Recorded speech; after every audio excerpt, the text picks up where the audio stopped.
Hi everyone, it's Liesl. Finally, I'm back with part 2 of my tea dyeing tutorials, and this one is going to deal with the process that I follow to air dry the pages that have been treated with tea. So let me show you the tools that I use, and this is really basic.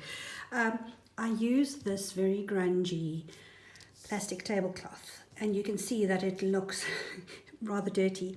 It's not dirt, all it is dried tea. You can see that here it has dried quite concentratedly, and I want that because when the pages are wet and lie on the tablecloth, some of that colour will actually seep into the paper and add extra texture. So that's the first thing that I use. The other thing that I can't live without is my spray bottle. And the spray bottle has an adjustable nozzle.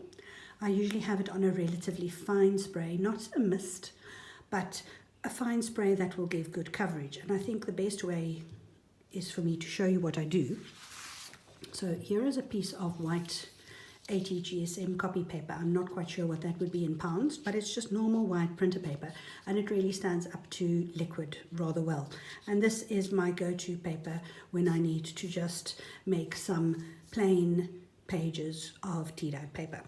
And what I will do is I just take my spritzer, because life's too short and I can't be bothered to dunk and it's messy, and I will lay out 30 pages on my table and just spritz away. It's almost like being a spray painter. So there, that's it.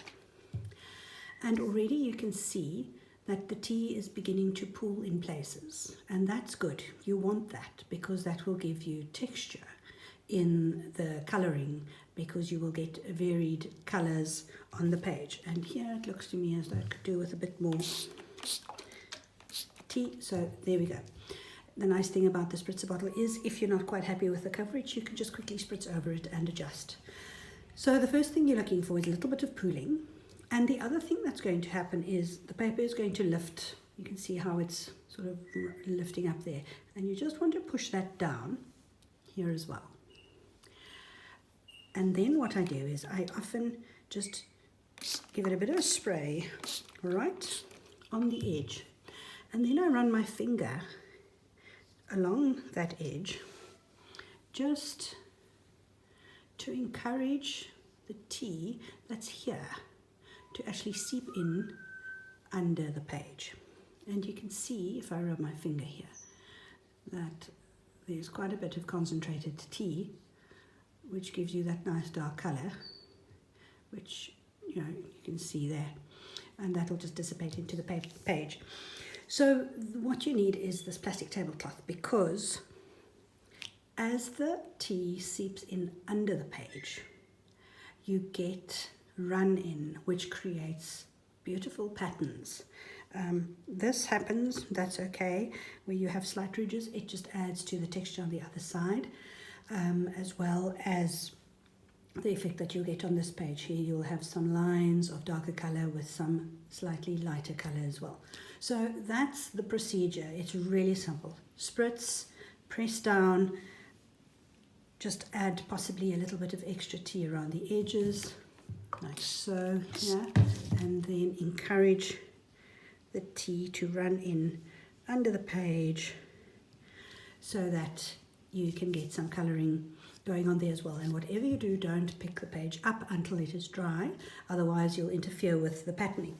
So let me move this grungy tablecloth out of the way, and then I will show you the results of what we deal with. So there we go. Right. So here we are. This is a page that lay down like this. Not much variation going on this side yet. And this was the side that was facing down, and here you can see white bits that still need to be tea dyed. And I used quite a lot of tea when I did this batch, so there was a lot of seepage. So this is just one layering of dyeing. Only this side was sprayed, and all the tea that ran in underneath coloured this side as well, so you can see how it ran in. Now here is a page which has been spritzed on both sides. First one side, and then I turned it over and I did the other. And you can see here is the seepage, the markings that you get.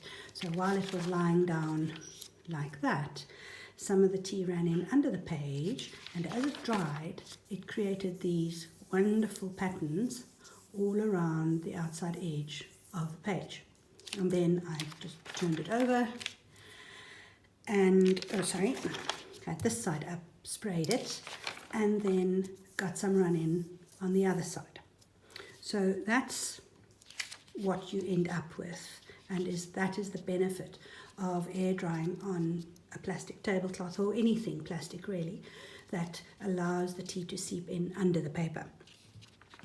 What I sometimes do when I get a page like the one that I showed you first, where it's nice but it's quite bland, and I like texture on my pages, what I do is I will take my spritzer, and once the page is completely dry, it has to be dry to get this effect, otherwise any new tea that you spray on the page will just dissipate into the liquid that's already there. So once your page is dry, and you can see this page doesn't have a lot of run in on the edges or anything like that, it's quite plain. I then take my spritzer and just very gently, and I'll show you on this, let me show you. I'll just lie down there so I don't ruin my table. And what I do is very gently, and this is not an exact science, seriously, you need to just get a feel for it, and I can really recommend that you just play around and see what effects you can get. But I just gently squeeze, and you can see how they're just little blobs of tea that come out like that, and that's just what I'm looking for. And I will let that dry without moving it around too much, so I'll put it over there. And once dry, it will give me these kinds of markings. So that's how, if you have a page that you feel is a little bit too bland for your liking, you can always go back and add a bit of texture like this. And although I haven't tried it yet, I'm sure that if you took a teacup and dunked the bottom in a bit of tea and then set it down on a page, you would be able to get those wonderful spill marks that you can also get stamps for. Then, just to show you the effect on some other things, I have some manila tags here. And these tags obviously are not white when I start off with them, so I did make my tea solution rather darker on these two than these, and you can see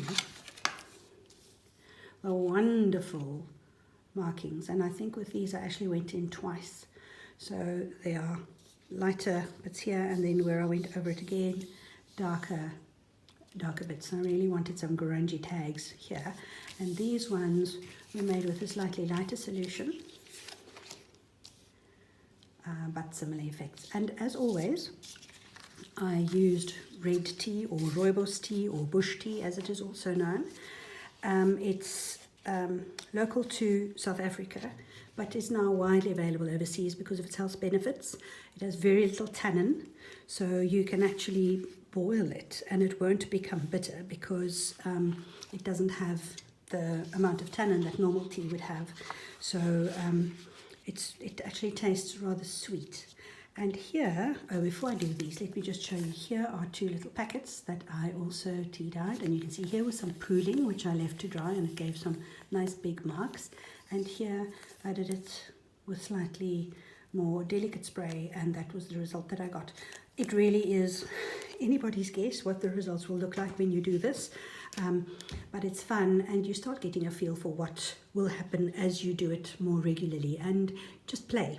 Really, I can recommend that you just take a spritzer bottle and some paper and just play. And what I often do is just do a batch before I go to bed, and the next morning one side is dry, and if I have time I will quickly turn them over and spritz them again, and by lunchtime I have got 30 pages ready. So you know, it's not difficult, you just need a bit of space. Here is just an example for you to see what the effect is when you do a bit of this red tea dyeing on printed digis, or on digis that I printed out. I like the rooibos because of the warm tone that it gives to the paper, but really, you know, any tea or coffee will do. But you can see here, these pages are already beautifully distressed by Daisy, over there and so on, but I wanted them slightly more grungy than they are. So you can see here how I did a nice big pull there, and here is some of that dedicated spritzing where I made a specific mark, which isn't here. And here as well, you can see some of the really nice patterning that happened there, and here is what it looks like before it's tea dyed. Perfectly good to use. I just like my pages more grungy than they usually are, because not everyone does, and the designers have to cater to everyone. What I also do is, if I'm using digis to tea dye, I always cut them out before I tea dye them, so that if this, let me see here, if that was my page and I had a bit of ephemera here and a bit of ephemera there and a bit of ephemera there, I would, if I tea dyed the whole page as is before cutting them out, I would have to remove all these lovely bits on the edges, while if I put them down, they would get these marks on their edges for me to use, without having to worry about too much ink then. So that's just why I always cut my digis out before I tea dye them. I just find I get more texture on the edges. So that's what it looks like, and that's why I usually still tea dye my digis after printing them out. And this is what the back looks like, and you can see there's a bit of pooling and also some of that spritzing that I did just to add a bit of color. And here again, a little bit of transfer from the tablecloth. And if you will give me a second, I just want to find a page that had some really nice transfer. Here it is, that I wanted to show you. I was talking about the old tea that's on the tablecloth. Here, while the piece of paper was drying, some of the tea that was on the tablecloth seeped in quite randomly. Again, there's not much control that one can have over that, into the page to give you these marks. And they remind me a little bit, if you look at these as well, they remind me of the marks that you often see if you page through a really old book. The pages get these little sort of dots of color, and that's why I really like the transfer on the pages. So that really is how I do my air drying when I tea dye. It's not rocket science, but it is particular in the use of the plastic tablecloth and how it dries. And I hope that has helped those of you who've asked how I do it, and that it's answered your questions. And if you have any more questions, and you're always welcome to ask, please just post them below in the comments, and I will do my very best to answer them. If I know the answer, you will get it from me, I promise. And then from a very wet and rainy Cape Town, thanks for watching, and until we speak again, bye bye.